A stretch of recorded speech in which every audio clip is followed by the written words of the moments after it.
Fire signs, and guys, the OG deck is coming back out to play. And this is very reminiscent of me 2 years ago. It's gonna be 2 years that I've been on TikTok. And I started off with this deck. I launched TikTok with this deck. And so it's very interesting that I was called to this deck. And now I'm sitting here being like, this is my OG. This is my OG from TikTok. So that's just something that I'm just coming to the realization in the moment. So I'm kind of having a light bulb moment.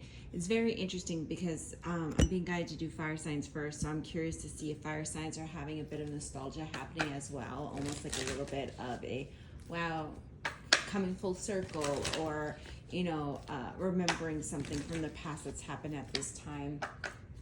Almost like you forgot and then remembered. Okay. Turn around the energy. What do my fire signs need to know, Spirit? What do my fire signs need to know? Thank you. There's something here that you're thinking about. It's like you're trying to be smart. You're trying to learn the lessons. You're trying to set boundaries, but you are looking at somebody of the opposite sex. This could be in a marriage. This could be in a relationship.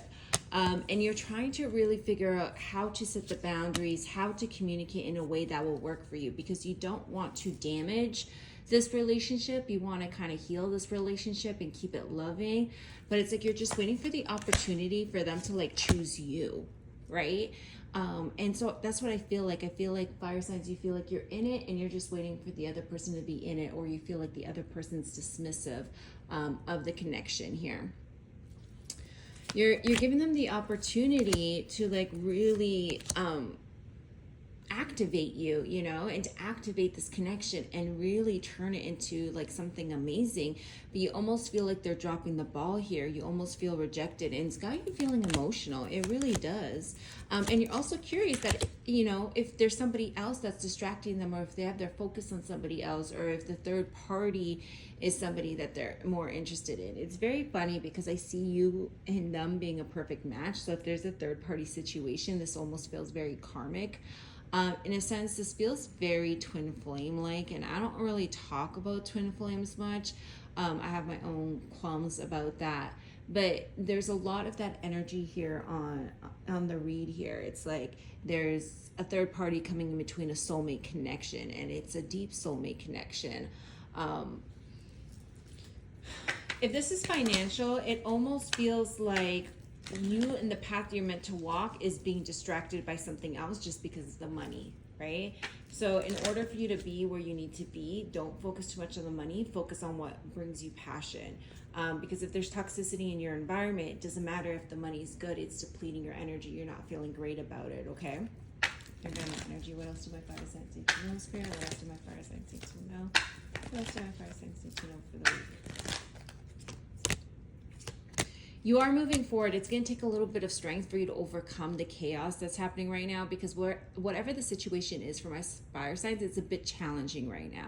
There will be peace and harmony in the future. Just you need to have enough strength to move in that direction. But they're letting you know that, you know, as stuck as you feel, as reflective as you feel right now, there is going to be victory and celebration at the end of it. But right now, I do see that you're kind of being reflective, either on this connection or the moves that you're making, and you're asking yourself if this is the direction you should go, if this is the action you should take.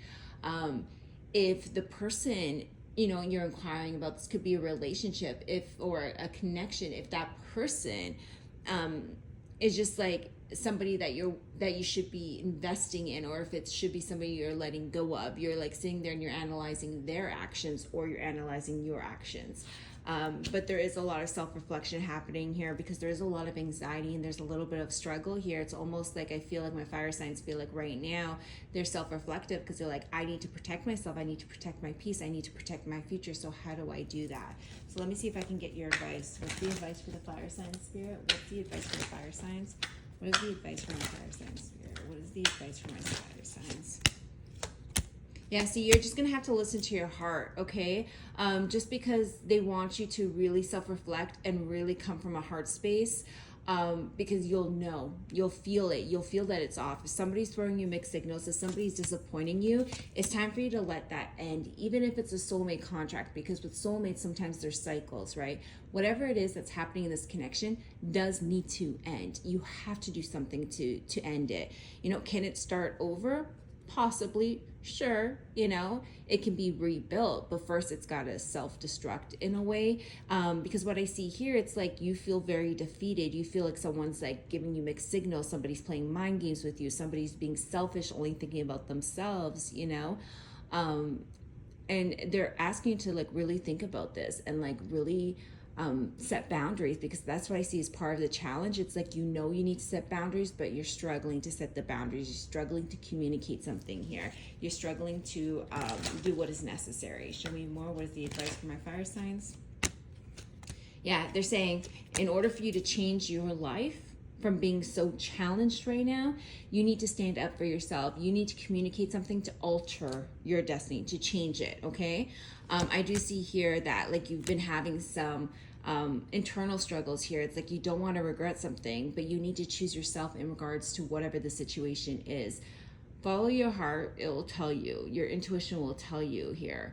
And like maybe right now it's like you need to hold back if this is a love situation and pour more into you. Maybe that's why you've been struggling, because you haven't been pouring enough love and enough energy into yourself, enough nurturing. It's like you're so focused on somebody else and not as focused on yourself. So make sure you're pouring that into yourself here. There's also something here where it's like by October, things are going to make sense. You need to have patience here. There is something in divine timing, but it's like there's still communication that needs to be had, because there's a lot of denial coming on here for either you or this person. So there's denial happening, even in the workplace. There's some denial happening here. And it's like, you guys need to be on the same level, whether this is a work environment or a connection here. And it just feels like, we're not on the same level right now, and something needs to be communicated to either ensure we're on the same level or to let go of it because it's no longer serving us. It is possible for it to come back around in the future, yes, but only when it's on our level and only when it can work with us.